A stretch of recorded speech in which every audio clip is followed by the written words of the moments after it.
అమరావతిలో శాసనసభ శాసన మండలి వర్షాకాల సమావేశాలు మూడవ రోజుకు చేరుకున్నాయి. మూడవ రోజు వర్షాకాల సమావేశాల్లో పలు కీలక అంశాలపై చర్చ జరగనుంది. ముఖ్యంగా వైసీపీ ప్రభుత్వ హయాంలో చోటు చేసుకున్న గ్రూప్ 1 అక్రమాలపై అసెంబ్లీలో ప్రభుత్వం కీలక చర్చ చేపట్టనుంది.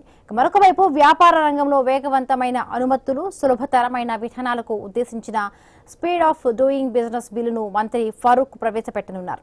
శాసన మండలిలోనూ ప్రభుత్వం 2 కీలక సవరణ బిల్లులను ప్రవేశపెట్టనుంది. పురపాలక, గ్రంథాలయాల చట్టాలకు సంబంధించిన సవరణ బిల్లులపై మండలిలో చర్చ జరగనుంది. దీంతో ఇవాళ అసెంబ్లీతో పాటు మండలి సమావేశాలు కూడా వాడివేడిగా సాగే అవకాశం కనిపిస్తోంది.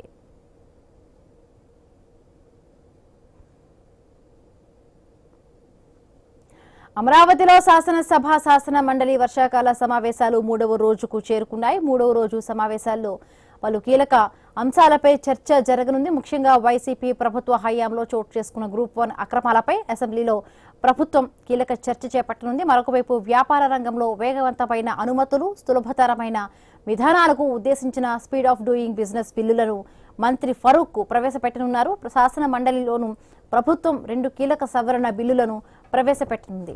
పురపాలక, గ్రంథాలయాల చట్టాలకు సంబంధించిన సవరణ బిల్లులపై మండలిలో చర్చ జరగనుంది. దీంతో ఇవాళ అసెంబ్లీతో పాటు మండలి సమావేశాలు జరిగే అవకాశం కనిపిస్తోంది.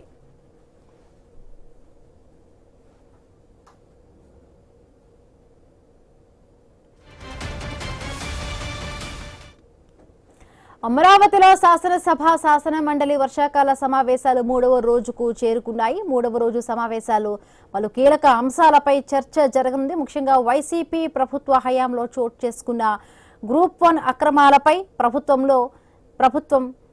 కీలక చర్చ చేపట్టింది. మరొక వైపు వ్యాపార రంగంలో వేగవంతమైన అనుమతులు, సులభతరమైన విధానాలకు ఉద్దేశించిన స్పీడ్ ఆఫ్ డూయింగ్ బిజినెస్ బిల్లును మంత్రి ఫరూక్ ప్రవేశపెట్టనున్నారు. శాసన మండలిలోనూ ప్రభుత్వం 2 కీలక సవరణ బిల్లులను ప్రవేశపెట్టనుంది. పురపాలక, గ్రంథాలయాల చట్టాలకు సంబంధించిన సవరణ బిల్లులపై మండలిలో చర్చ జరగనుంది. దీంతో ఇవాళ అసెంబ్లీతో పాటు మండలి సమావేశాలు కూడా జరిగే అవకాశం కనిపిస్తోంది.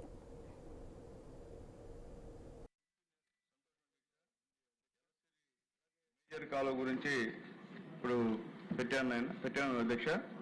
సత్యసాయి గంగ ఎస్ఎస్జి కాలువ కండలేరు జలాశయం నుంచి ప్రారంభమై తమిళనాడులోని ఉండి జలాశయం వరకు సాగుతుంది అధ్యక్ష. దీనిలో 7th బ్రాంచ్ కాలువ అట్లాగే 15L మేజర్లో ఉంది అధ్యక్ష. అలాగే ఈ 7వ బ్రాంచ్ కాలువ కిలోమీటరు 27.535 నుంచి 15L మేజర్ కాలువ ప్రారంభమై 20.50 కిలోమీటర్ల పొడవున నాయుడుపేట, చిట్టమూరు, వాకాడు, కోట మండలాల్లో సుమారు 34,169 ఎకరాల ఆయకట్టు సాగునీరు అందించే విధంగా దీన్ని రూపొందించబడింది అధ్యక్ష. అట్లాగే 19 మైనర్ ఇరిగేషన్ చెరువులు, అలాగే సుమారు 14,100 ఎకరాల స్థిరీకరణ ఆయకట్ట ప్రతిపాదించింది అధ్యక్ష. ఈ పనులు ప్యాకేజీ 10 కింద చేపట్టారు అధ్యక్ష. 15L మేజర్ కాలువ కిలోమీటర్ 2.545 వద్ద నుంచి ఎలసిరి కాలువ ప్రారంభమై మొత్తం 13.975 కిలోమీటర్ల పొడవులో నాయుడుపేట అట్లాగే చిట్టమూరు మండలాల్లో సుమారు 4,819 ఎకరాల సాగునీటి సౌకర్యం కల్పించే విధంగా ప్రతిపాదించారు అధ్యక్ష. అలాగే ఎలసిరి కాలువ కిలోమీటరు 0.000 నుంచి 0.300 వరకు, అలాగే కిలోమీటర్ 11.975 నుంచి 13.975 వరకు మాత్రమే పనులు పూర్తయ్యాయి అధ్యక్ష. మిగిలిన 11.675 కిలోమీటర్ల కాలువ మరియు అవసరమైనటువంటి స్ట్రక్చర్ పనులు ఇంకా పూర్తిగా చేయాల్సింది అధ్యక్ష. ప్రభుత్వ ఉత్తర్వుల సంఖ్య 365 తేదీ 8/7/2020 ప్రకారం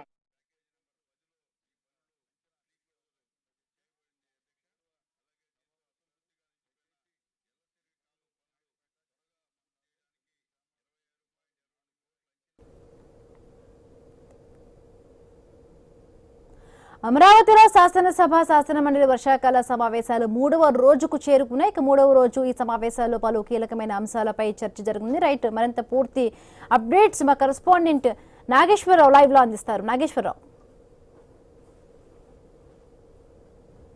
19 ఎకరాల సమావేశాలు 3వ రోజుకు చేరుకున్న పరిస్థితి అయితే ఉంది.